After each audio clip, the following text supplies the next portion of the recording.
Hello everyone and welcome back to The Lovely Grind. My name is Michael Prevey and my website is www.lovelygrind.com. That's where you're going to find blog posts about spiritual growth, professional fulfillment, and a balanced approach to total health.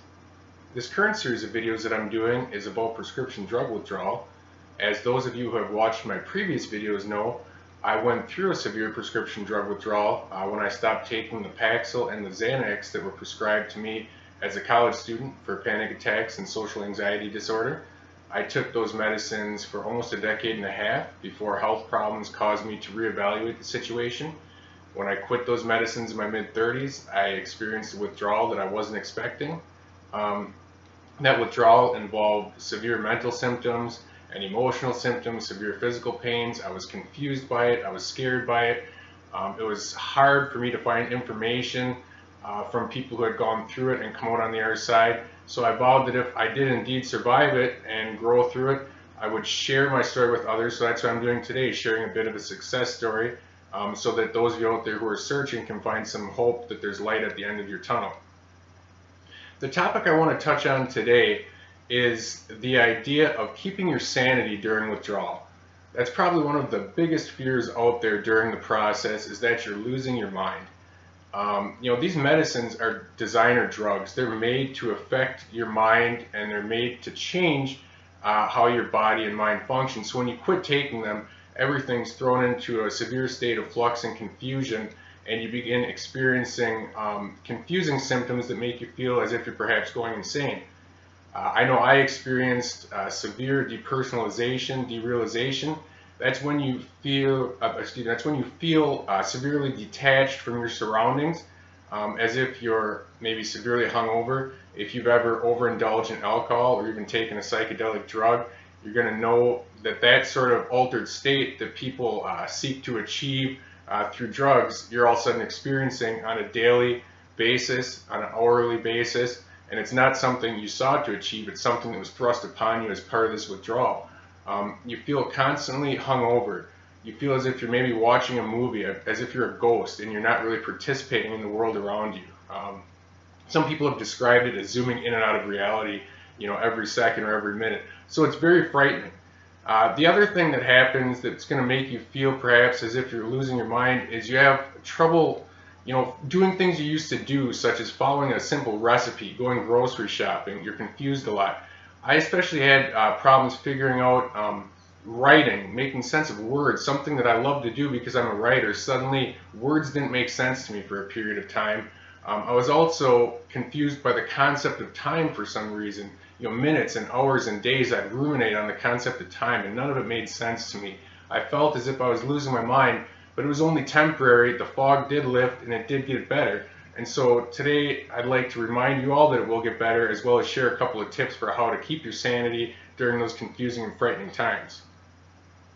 The first tip I'd like to share is for you to constantly remind yourself this is a temporary process. It's something that is just going to last for a short period of time. For some of us, it's a prolonged period of time. For me, the worst it was about 18 months to 24 months, but it's still a period of time. It's not going to last forever. Know that it's something that you're going to come out of on the other side. Remember, these symptoms, you weren't experiencing them before you took these pills. They crept up upon you either when you were taking the medications or when you stopped the medications.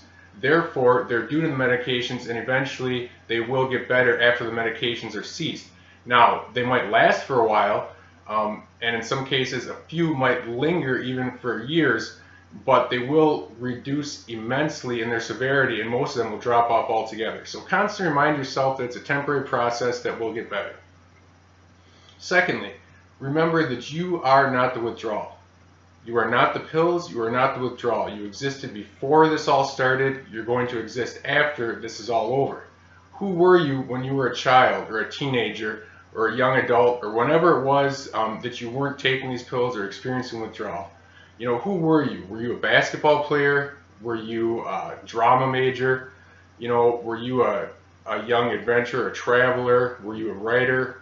What were you? Who were the essential elements of your makeup, or what were the essential elements of your makeup? Remind yourself of who you are before this whole process started. That's going to keep you grounded and keep you moving through the process until it's over. Also, remember your spiritual identity. That is going to remind you that you're not an accident. You're not abandoned. You're not alone through this process. You didn't pop onto the earth as an accident, and you aren't experiencing these symptoms, I don't think, as an accident either. I believe that this process can be one of growth if you look at it that way.